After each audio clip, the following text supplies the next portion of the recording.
Hello ladies and gentlemen, this video will be for you for year 2025, analysis of your ascendant from sidereal and also from tropical modern astrology perspective. So for example, if you would have ascendant sidereal ascendant Aries, your tropical ascendant will be Taurus. If you don't know at what time you were born, then you apply the moon sign. So it would be moon in Aries. Sidereal astrology would correspond to moon in Taurus, tropical modern astrology. So this will be how I will be looking at the 12 ascendants.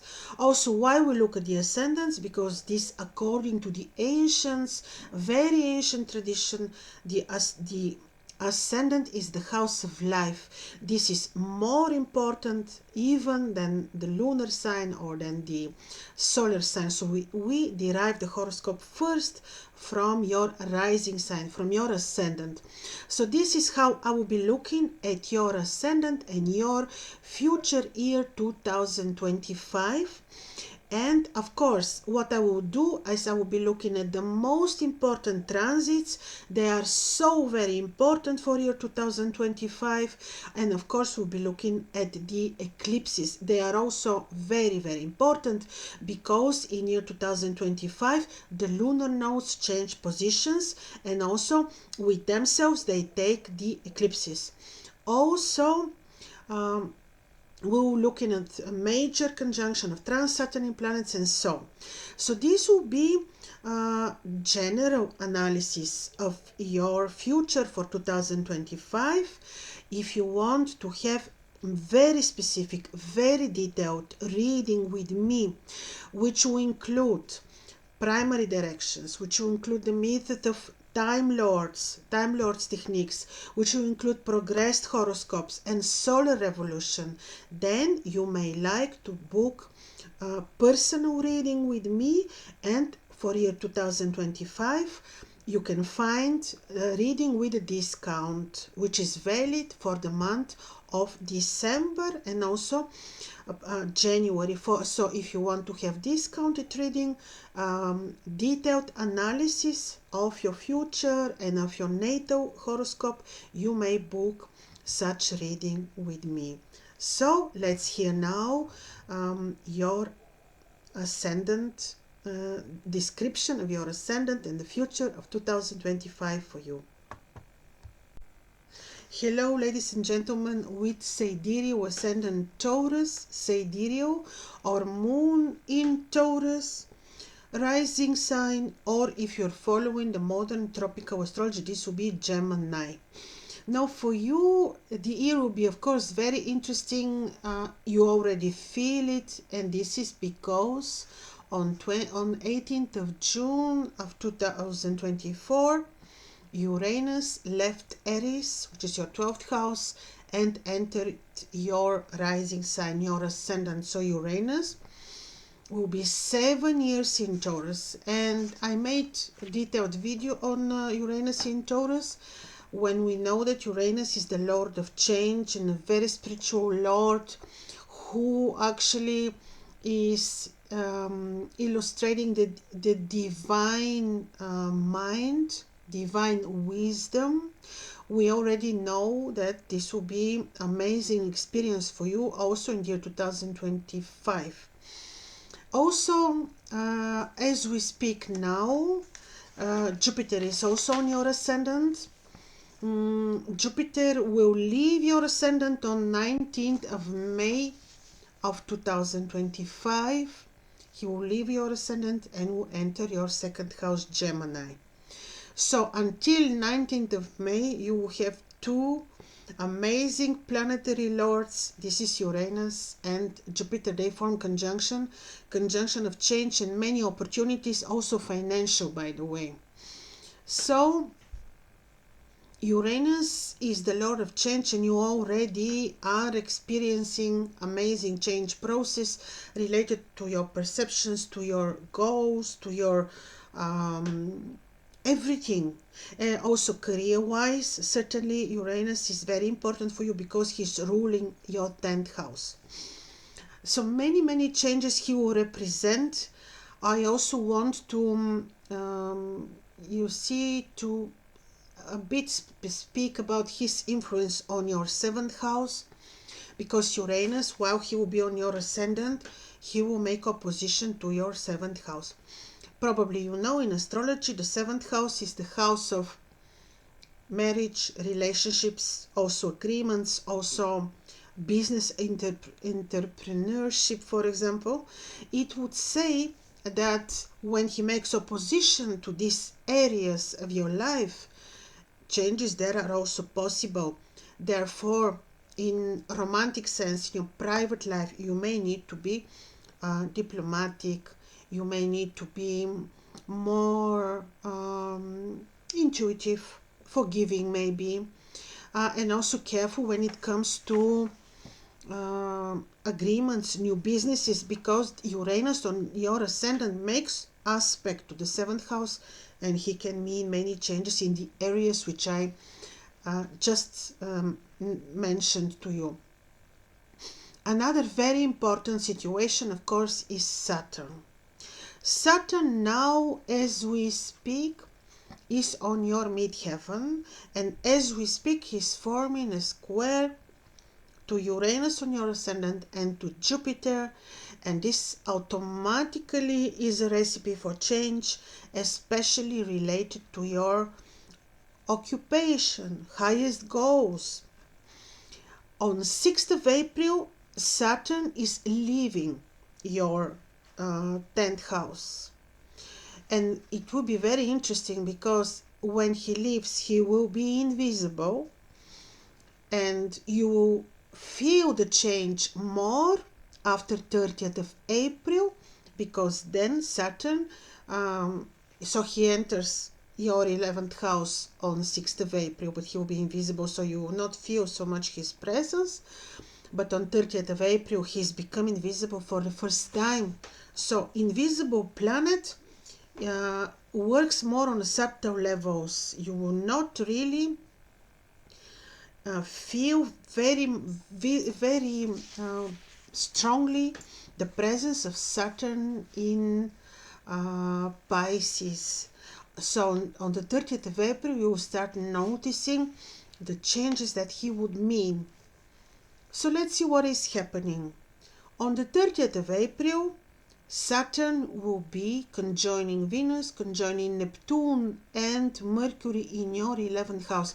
So he will become visible for the first time on your 11th house on 30 April. This way he is also not going to be squaring anymore your ascendant and Uranus there, but he will be sextiling, and this is harmonious aspect. This seems to be better than a square.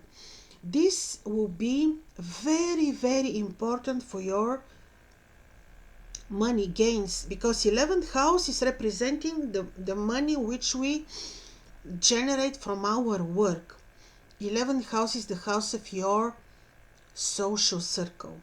This is the house of your connections. This is the house of your children. So when Saturn rises for the first time in Pisces, he will have to fulfill the karma for the whole year 2025 and for the next 3 years for your 11th house, Saturn in Pisces.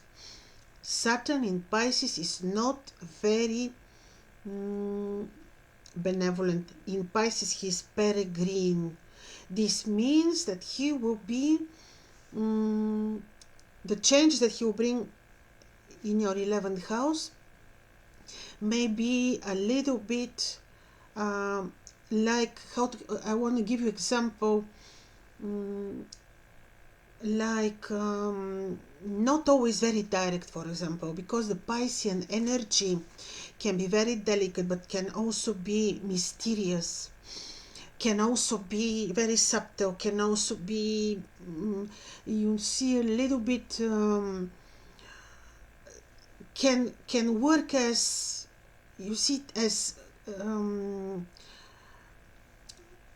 like something that will be happening behind the scenes, then we suddenly find out about this. So you see, on 6th of April, Saturn is entering your 11th house. He will be working delicately on the changes related to gains, connections, and then you find out once he becomes visible, and it will be like some storm in the ocean, a little bit type of thing, because of the energy of Pisces, and because of this big conjunction involving Venus, your ascendant ruler, involving Neptune, involving Mercury. So it will be important.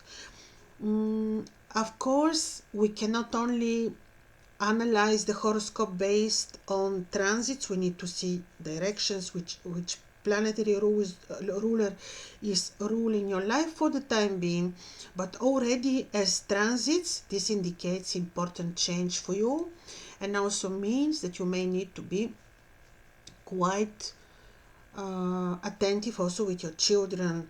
Try to understand them, try to speak openly, try to be diplomatic with them, because like I told you, this energy of Saturn in Pisces is very, very specific. So before I continue with Saturn, I want to talk a little bit about Mars, simply because I'm trying to follow some timeline here, because now we are already in June, but I want to go back to January and to give you some small indication on the transit of Mars for you. In your horoscope, let's start already with January. In January, Mars will be in your 3rd house. He will be detriment. Mars in your horoscope is ruling your 7th house, relationships mainly, 12th house, which is about hidden enemies, which is about your mission, if you want, the karma that you have to pay. And Saturn in your 3rd house in January, and not only in January, he will be back and forth until 7th of April. Back and forth, of course. At a certain point, he will be entering back Gemini, but until 7th of April, he will be in Cancer.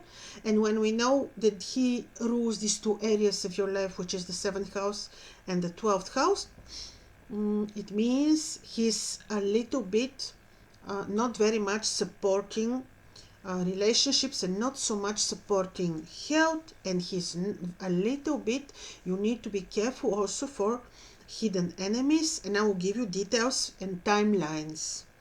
So on 17, 16, from 7th to 16th of January, the retrograding already Mars will be in one heliacal phase, which is called acronical rise, and which phase is a little bit difficult.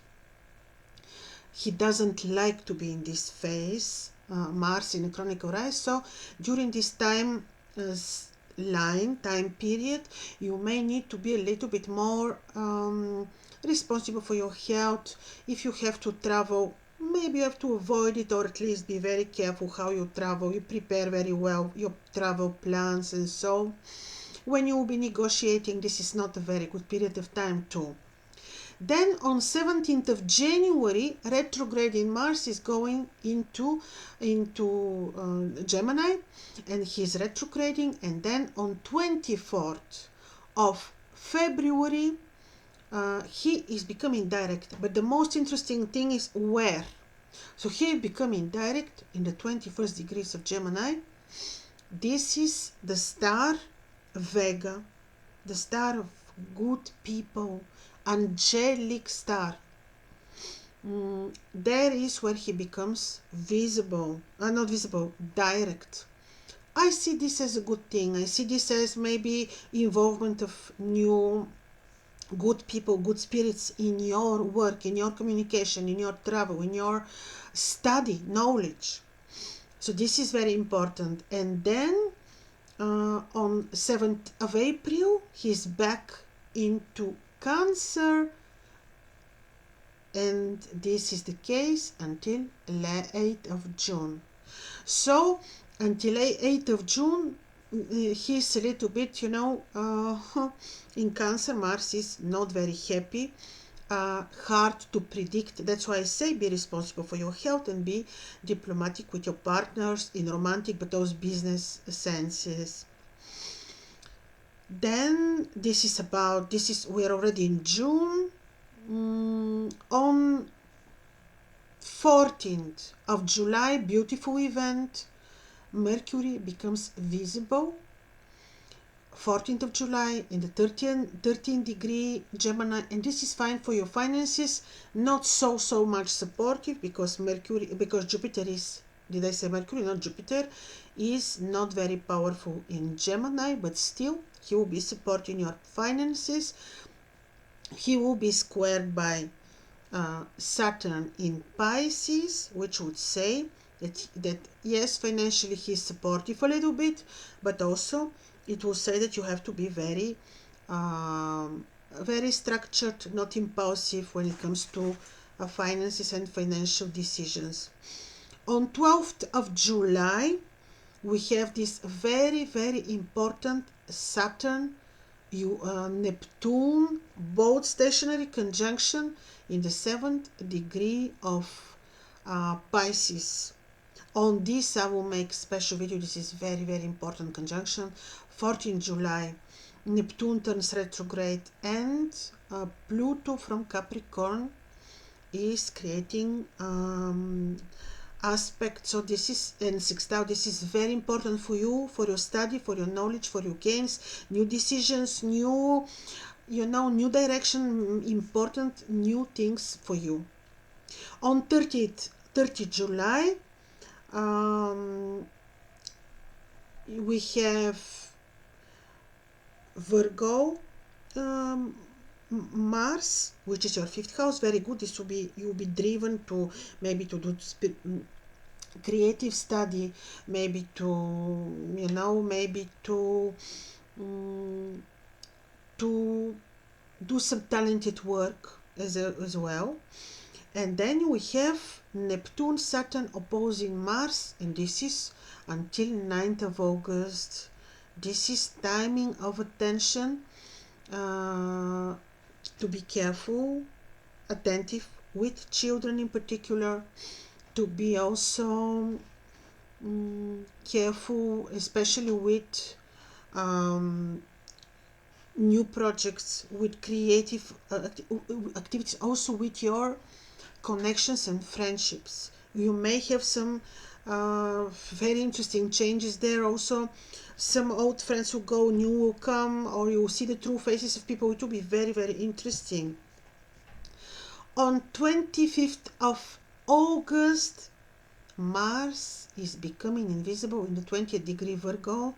Very important, because Mars becomes invisible. This is your 5th house. Could be that some illusion, some knowledge you just leave, and Mars will take them away, or some old ways of making money, or it will be another level of change for you. Then Mars invisible already will enter your 7th house. Very powerful, very delicate. He will work on subtle, unpredictable levels. This is until 9th of December. Mars will be on your 7th house. Be careful with your partnerships, negotiations, business, and so during this time period, and be very diplomatic with your partner. Let me see what else I wanted to tell you, that I don't forget things. Some beautiful details about Venus. Yes, on 18th of April she will enter. She's important because she rules your Ascendant, your 11th house. This is good, but like I say, she's not alone. She's with Saturn, so she will not denote her pure energies of blessing, but it will be a little bit more complex. This will bring complexity in general for the period of 18 April to 1 June. Venus in Aries. There she will be very interesting. She can come up with totally different plans for your finances because she's with Saturn. You can have also expenditures, but new ways of making money, most probably. So on 30 June she's entering your Ascendant to be there until 4th of July. This is also quite powerful for you. And then she will make a conjunction, as you know, 4th of July I mentioned this. Then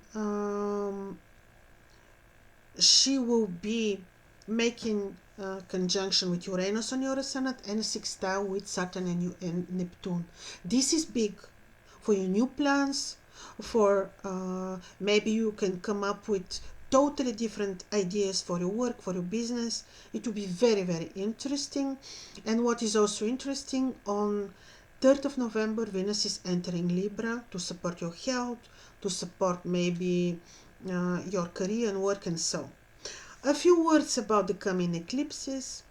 On 15th of March, we have the lunar eclipse and also on 29th is the solar, and then on 7th September it is the lunar, and on 21st of September is the solar. All of them happen on the two axes. It is Pisces Virgo and Aquarius Leo.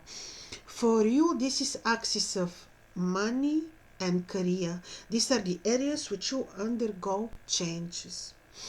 Don't take this as something negative. No, sometimes we resist change because we don't know what is coming, and I believe that the new what will come will be good. But during the eclipse times, try 7 days before, 7 days after eclipse to be a little bit careful, especially if you have sun, moon, midheaven, you know, in on these axes. And for you, Aquarius, Leo could be axis of midheaven, lower meridian, could be, it's not always the case. Therefore, be a little bit careful, especially in your career place and home and so, because the eclipses are always portals for change. So wait until the eclipse energy is gone, and only after that undertake your new projects, ideas and everything. So of course, if you want to have very detailed analysis, you can have a reading with me, and as I mentioned in the introduction video, there is special reading option now for the year 2025, which will be very much in detail for you, and we'll be looking at your time cycles, primary directions, progressions, and basically everything. So all the best. I wish you great 2025. Be brave, be happy. All the best.